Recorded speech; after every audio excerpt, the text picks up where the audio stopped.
Okay, so I finally got my hands on the new AK820 Pro. While I'm still unboxing it, please do not mind my camera that has been refocusing multiple times.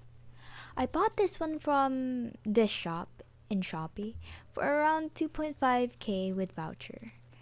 But without it, it's around 3k pesos. So as you can see here, packaging is wrapped around thick layers of bubble wrap to ensure that your baby that you put your savings for this month comes to you securely. I don't know why I took the Kazuha plushie over there, but it just took over me. So going back to the keyboard, it's the Ajazz AK820 Pro, and now you can see me here getting my trusty knife. Aha, get it? Trusty? Rusty? Well, anyway, the box has a noticeable dent on the left corner and a little folded on the back side, which is probably due to the courier since it came all the way from China. Lo and behold, as you open the box, there's your baby staring back at you with that freshness that makes you want to caress it, like you're caressing a long lost lover on the cheek on the beach with the sun setting behind the background and the winds were blowing. Oh, also, it came with that now standard plastic cover to protect it from dust that has the Asia's logo on it. Putting the box aside, we unbox the keyboard first. For now, the only colorway option in that shop was the apple green color, or what they like to call it, greenish white. So there's two options here for the AK820. Make sure to get the right one. There's the AK820, which comes in wired. It also doesn't have the screen at all, only the knob. Here's an example for it, and it comes around 2.5k pesos. Meanwhile, AK820 Pro is the wireless one that also comes with the screen. It comes around 3k like I said, so honestly, if you ask me, you should go invest a little more hundreds to get a screen if you're gonna buy a keyboard anyway. Unless you don't like the screen aesthetic, then I'd suggest you'd opt for other brands instead since there are cheaper alternatives. It sounds high-pitched coming out of the box. It's also light to press. The sound is good to me and that is preference.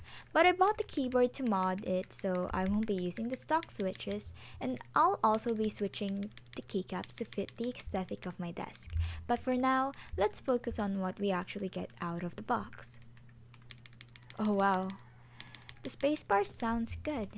The stabs are tuned pretty good compared to my previous keyboard, which is the GG68 from Garuda Gear.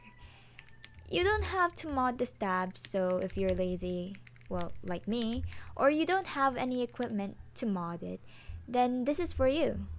But I'm pretty sure most of the custom keyboard nowadays comes with pretty decent tuned stabilizers.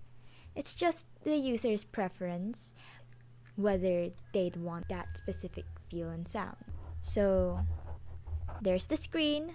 The bezels are black, which is good for me since I want to paint the case black to match the aesthetic that I'm going for. The USB port for connection and also for charging is on top, but slightly on the right side. There's also the logo on the corner side and slightly dented sides so you can grip it without slipping. It's kinda heavy to carry for me. At the bottom part, there's the two height adjustments with rubber paddings. The first one was easy to flip, but I was struggling on the second one. It feels like it's stuck. So in my fashion, I gave up.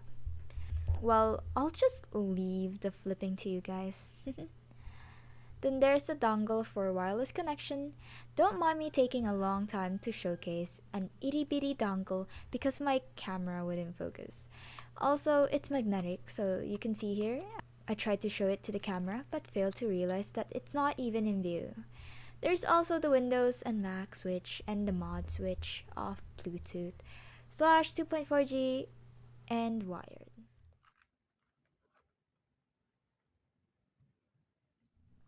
Ooh, there's the screen right there.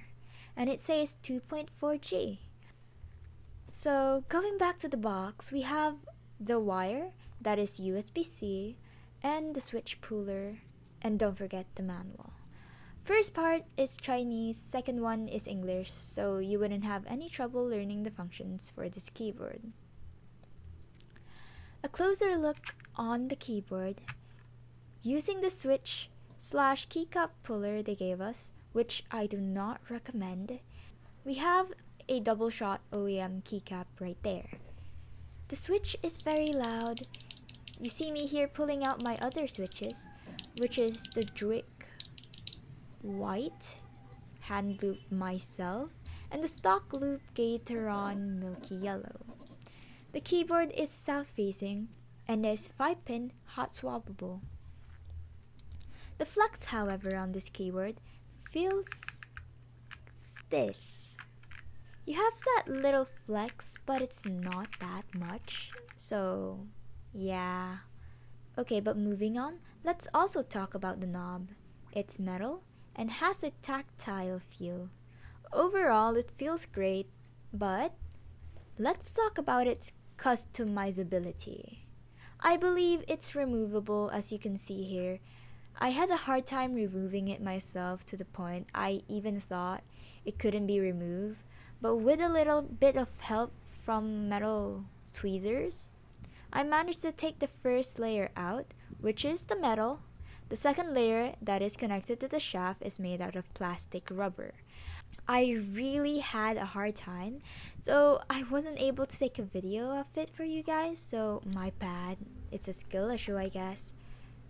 I also used the same trick on the second layer to pull it out, inserting a tweezer under it and adding another one on the other side. But I wasn't able to show it again because, well, skill issue. Let's just say I did a magic trick and ta-da! So moving on, my attempt now is to see what's inside. And also look, I can now flip the second level stand. Okay, so in opening the back, I tried to use a card to pry the sides. I kept going and going until after painful long minutes, with love and gentleness I got the middle part of one side. You see me flipping it over and over again because I didn't want to crack the board because it's made out of plastic. I even tried pushing it from the top, but guys, don't do this. It's gasket mounted, so there's the possibility you might crack the PCB of the board itself since there's no metal reinforcements to protect it. There's only plastic to make the flex of the board possible, so I changed another tactic because I don't want to break this baby of mine, but it's not working, so I did another tactic. I tried removing the keycap and switch on the side so I can pry it from there, but I still failed miserably anyway. But don't lose hope. With a little bit of violence and some serious smacking, yes, smacking, you'll be able to pry it off. Ta-da! Now I'm gonna show you guys how to do it in a minute.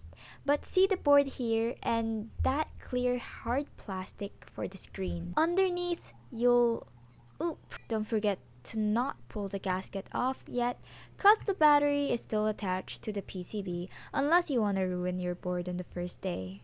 So you'll get a foam underneath to dampen the sound, and also a silicone layer which also makes the sound pingy and less plastic.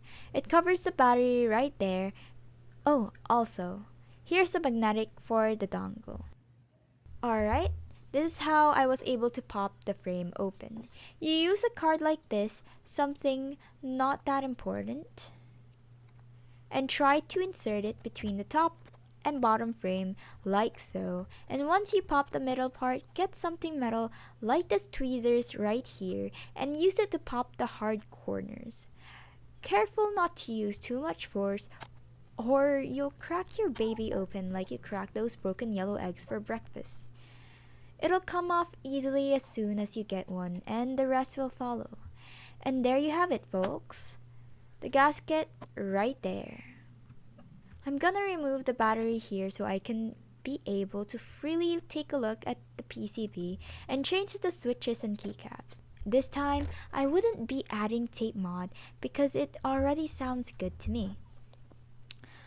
Also, take a look at this USB frame right there. You won't see it, but I can feel that stickiness from the back of it.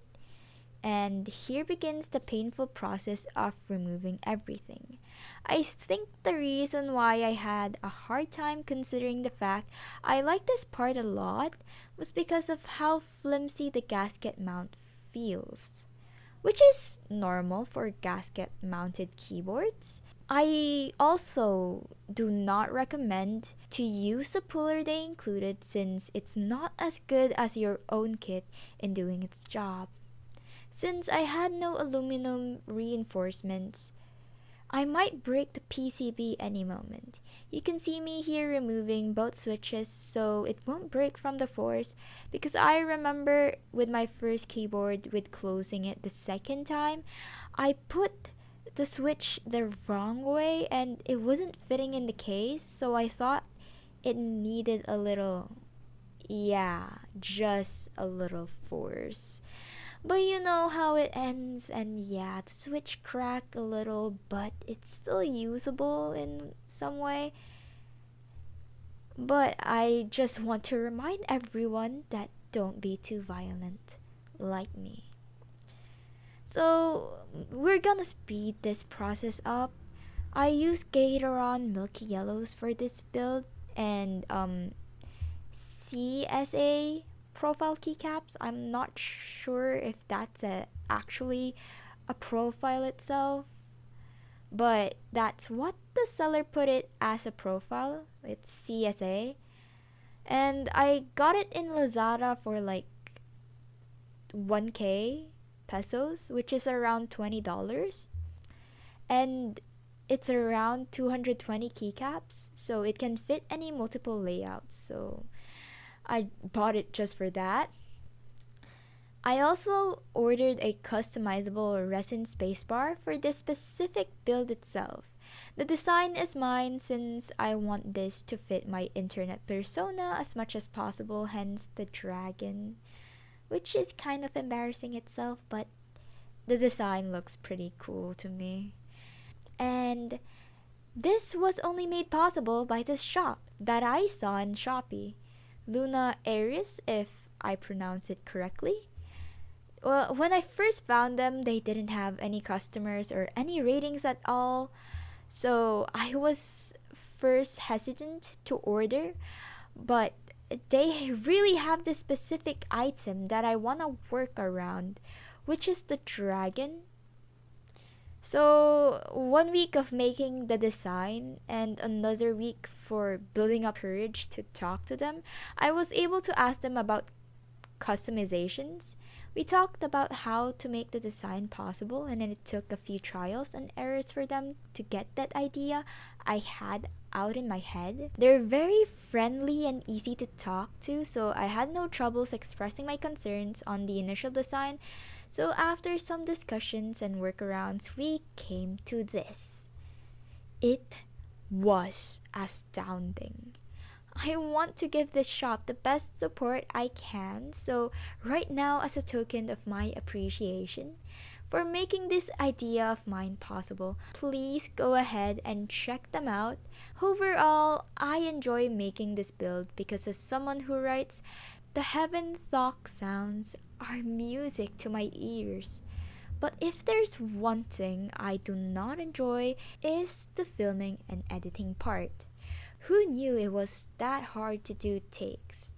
But I did it anyway because I haven't seen anyone do a review of this specific keyboard model, and I wanted everyone to, I want to share to everyone about my insights, because I get frustrated myself if I don't get that much reviews, or I don't see that much reviews of this specific keyboard or device that I wanna try and buy.